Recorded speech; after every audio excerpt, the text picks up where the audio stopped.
Donc les gars, regardez juste ce que Rafinha a déclaré. Donc voilà, sa déclaration prouve juste une chose. Que Rafinha a une très bonne mentalité. Il pense vraiment, vraiment à l'aspect sportif que à l'aspect financier. Parce que voilà, je vais vous lire ce qu'il a déclaré.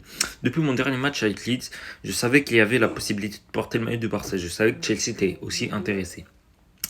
J'ai fermé les yeux sur les autres équipes qui voulaient me recruter. J'avais un rêve et j'ai fait tout ce qui était possible pour jouer au Barça. Donc voilà, il faut savoir que Chelsea, honnêtement, c'est un projet financier. Parce que Rafinha pensait vraiment, c'était le cas, s'il allait aller à Chelsea, honnêtement, je pense pas qu'il aurait joué beaucoup.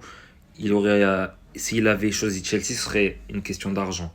Donc voilà, mais il a préféré signer au Barça, ce qui prouve vraiment la mentalité exemplaire de ce joueur-là qui montre qu'il voulait vraiment, vraiment tout donner pour signer au Barça, qu'il voulait vraiment porter la tunique, voilà, que c'était vraiment son rêve de jeu au Barça. Donc voilà, c'est pour ça qu'il a préféré l'aspect financier, enfin l'aspect sportif à l'aspect financier. On a vu des joueurs qui ont préféré l'aspect financier. Leurs carrières se sont vues terminer. On va parler de Neymar, exemple typique et classique. Donc voilà, franchement, très très belle mentalité de Rafinha. C'est ce qui montre vraiment, vraiment son sens de leadership et son comportement humble sur le terrain. Donc voilà. Donc respect pour Rafinha. C'est pour ça que moi, j'ai toujours soutenu depuis le début, même s'il a fait des matchs de merde.